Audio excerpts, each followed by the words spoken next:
ఈ ఎంసెట్ లేదా ఎఫ్సెట్లో మంచి ర్యాంక్ రాని విద్యార్థులకు బెస్ట్ ఆల్టర్నేటివ్ సిఎస్ఈఎంఏ కోర్సులు అడ్మిషన్లు జరుగుతున్నవి. వాగర్థావివ సంపృక్తౌ వాగర్థ ప్రతిపత్తయే జగతః పితరౌ వందే పార్వతీ పరమేశ్వరౌ. ద్వాదశ రాశులలో భాగంగా 9వదైనటువంటి ధనుస్సు రాశిలో జన్మించినటువంటి వారికి జూన్ 1వ తారీఖు నుంచి 15వ తారీఖు వరకు ఏ విధంగా ఉండబోతుందో తెలుసుకునే ప్రయత్నం చేద్దాం. ఇక ఈ రాశిలో జన్మించినటువంటి వారికి 3వ స్థానంలో రాహు యొక్క సంచార ప్రభావం సంపూర్ణముగా అనుకూలంగా ఉండడం అన్ని విధాలుగా యోగదాయకంగా ఉంటుంది. నూతన వ్యక్తుల పరిచయము, తద్వారా సంఘంలో మీకు పేరు ప్రతిష్టలు పెరుగుతాయి. అవసరమైనటువంటి సమయానికి మీకు సహాయ సహకారాలు అందించే విధంగా మీ పరిచయాలు ఉంటాయని చెప్పవచ్చు. ఇక 4వ స్థానంలో మీనరాశిలో శని సంచారం చేస్తున్నటువంటి కారణం చేత అర్ధాష్టమ శని దోష ప్రభావం ఈ రాశి వారికి ప్రారంభమైంది. ఈ కారణం చేత చేస్తున్నటువంటి వృత్తి ఉద్యోగాల్లో పలు కీలక మార్పులు చోటు చేసుకుంటాయి. ముఖ్యంగా శారీరక శ్రమ, మానసిక ఒత్తిడి, బాధ్యతలు పెరగడం కంటే కూడా ఎక్కువ శ్రమించాల్సినటువంటి పరిస్థితి వస్తుంది. ఎంత కష్టపడ్డా ఫలితం అంతంత మాత్రమే. వ్యాపారంలోనైనా కానీ, ఉద్యోగంలోనైనా కానీ, వృత్తిలోనైనా గమనించగలరు. రుణాలు చేయాల్సినటువంటి పరిస్థితి వస్తుంది. ఇక మేషరాశిలో శుక్రుని యొక్క సంచార ప్రభావం వలన సంతానపరమైనటువంటి విజయం మీకు ఆనందాన్ని కలగజేస్తుంది. మరీ ముఖ్యంగా స్త్రీ సౌఖ్యం ఉంటుంది. ఆనందకరమైనటువంటి జీవితాన్ని పొందుతారు. సంఘంలో మీ హోదాని పెంచే విధంగా మీరు చక్కగా మీ డాబుసరితనాన్ని చూపించుకుంటారు. అనగా చక్కటి వస్త్రధారణ, గొప్పగా కనబడడం కోసం మీరు గృహోపకరణాలని కొనుగోలు చేస్తారని చెప్పవచ్చు. ఆభరణాలు కూడా మీరు కొనుగోలు చేయవచ్చు.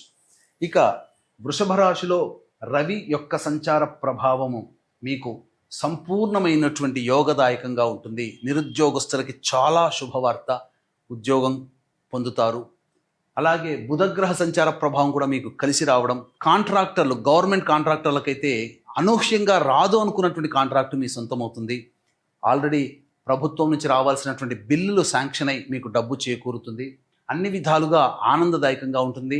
ముఖ్యంగా ఫైనాన్స్ చేసేటువంటి వాళ్ళకి ధనము చాలా గొప్పగా వస్తుంది. రుణాలు మీకు శాంక్షన్ అవుతాయని చెప్పవచ్చు. హౌసింగ్ లోన్స్ కానీ, పర్సనల్ లోన్స్ కానీ, వెహికల్ లోన్స్ కానీ, ఏదైనా కానీ ఒక మంచి మెస్మరిజం అంటే ఒక గొప్ప ఊహించని మార్పు మీ జీవితంలో ఈ వృషభ రాశిలో రవి బుధ సంచార ప్రభావం. అయితే ఈ బుధుడు 6వ తారీఖు వరకు మాత్రమే ఉపయోగిస్తున్నాడు. 7వ తారీఖు నుంచి మీరు తీసుకునే నిర్ణయాలు మీకు అనుకూలంగా ఉండవు. గుర్తుపెట్టుకోండి. మీ యొక్క ఆలోచన చేసేది ఒకటైతే జరిగేది ఇంకొకటిగా ఉంటుంది. ఈ కారణం చేత ఇబ్బందికర పరిస్థితులు, ఆరోగ్యం పట్ల శ్రద్ధ వహించాల్సినటువంటి పరిస్థితి, విలువైనటువంటి వస్తువుల్ని కోల్పోతారు 7వ తారీఖు నుంచి అని చెప్పవచ్చు. ఇక గురుగ్రహ సంచార ప్రభావం మీకు సంపూర్ణంగా యోగాన్ని కలగచేస్తుంది. ఏ పని అనుకున్నప్పటికీ కూడా ఆ పనులలో మీకు ఎదుటి వాళ్ళ సహాయ సహకారాలు మీకు పనికి తగ్గట్టుగా లభించడం వలన మీ పనులన్నీ కూడాను పూర్తి చేసుకుంటారు. అయితే 6వ తారీఖు వరకు కుజగ్రహ సంచారం కర్కాటక రాశిలో ఉన్నటువంటి కారణం చేత పలు అనారోగ్య సమస్యలు మిమ్మల్ని చుట్టుముడతాయి. కాస్త ఇబ్బందికరంగా ఉంటుంది. కానీ 7వ తారీఖు నుంచి కుజుడు సింహరాశిలో మరియు కేతువు కూడాను సింహరాశిలో సంచారం చేస్తున్నటువంటి ఈ కారణం చేత ప్రధానంగా రాజదండన అనగా ప్రభుత్వపరమైనటువంటి బిల్స్ని కట్టాల్సినటువంటి రావడం, ప్రభుత్వపరముగా మీకు కొంత ఇబ్బందులు రావడం అనేటువంటిది జరుగుతుంది. ప్రభుత్వ ఉద్యోగస్తులకి, ప్రభుత్వంతో పనిచేసేటువంటి కాంట్రాక్టర్లకి కొంత ఇబ్బందికర పరిస్థితులు అనేటువంటివి ఉంటాయి. ఇది ఏతావాత ఈ 1వ తారీఖు నుంచి 15వ తారీఖు వరకు నవగ్రహాలు మీకు అనుకూలించని విధానం మనం తెలుసుకోవచ్చు. ఇక ఈ రాశిలో జన్మించినటువంటి మహిళలు ముఖ్యంగా మీకు గౌరవానికి ఏమాత్రం లోటు ఉండదు. అన్ని విధాలుగా కోల్పోయిన చోట మళ్ళీ తిరిగి గౌరవాన్ని పొందుతారు. ఎక్కడికి పోయినా మీకు పెద్ద పీట వేస్తారు. అయితే ఇక్కడే మీరు గమనించుకోవాలి, మీకు గొప్ప బహుమానం ఏంటి అని అంటే గౌరవం. కానీ ఆ గౌరవం వెనకాల ఉన్నటువంటిది మీ చేత పనులు చేయించుకోవాలనే స్వార్థ బుద్ధి ఇతరులకు ఉంటుంది. తద్వారా చాలా మటుకు అది తెలుసుకోలేకపోవడం వల్ల చాలా మటుకు మీరు నష్టపోతారు. కాబట్టి జాగ్రత్తలు పాటించండి. ఎవరు మీవారు, ఎవరు కానివారు అనే విషయాన్ని తెలుసుకొని మీరు ఏదైనా హామీలు ఇస్తే ఇవ్వండి తప్ప అనవసరమైనటువంటి వివాదాల జోలికి వెళ్ళకండి. అనవసరముగా ఇతరుల సమస్యల్లో జోక్యం చేసుకోకండి. మీకే బాధ్యతలు పెరుగుతాయి, నష్టం కలుగుతుంది, ధన నష్టం కలుగుతుంది. ఈ రాశిలో జన్మించినటువంటి మహిళలకి వివాహం జరుగుతుంది. అలాగే సంతానం కోసం ఎదురు చూసేటువంటి మహిళలకి చక్కటి సత్సంతాన ప్రాప్తి కలుగుతుంది, మంచి సంతానం కూడా కలుగుతుంది అని చెప్పవచ్చు.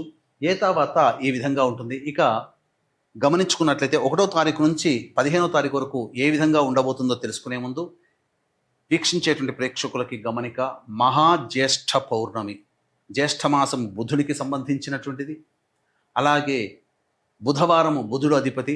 ఆ రోజున జ్యేష్ఠ పౌర్ణమి రోజున జ్యేష్ఠ నక్షత్రము బుధుడు అధిపతి కావున ఇటువంటి అద్భుతమైనటువంటి మహాజ్యేష్ఠ పౌర్ణమి రోజున ఏ దేవతని మనం కొలుస్తామో ఆ దేవత యొక్క సంపూర్ణ దివ్యానుగ్రహం మనకు కలుగుతుంది.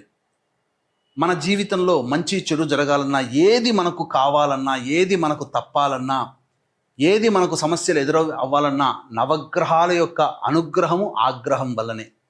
కాబట్టి ఇట్టి నవగ్రహాల యొక్క సంపూర్ణ దివ్యానుగ్రహం కోసం సంపూర్ణ నవగ్రహ శాంతి మరియు జాతకరీత్యా కలుగు విద్య, వివాహ, ఉద్యోగ, దాంపత్య, అనారోగ్య సమస్యల నివారణకి సర్వదోష నివారణ పూజలు, హోమాలు అనేటువంటివి 11వ తారీఖు రోజున జరిపించి శక్తిపాతము చేయబడినటువంటి కరుంగలి మాలని మీకు అందివ్వడం జరుగుతుంది.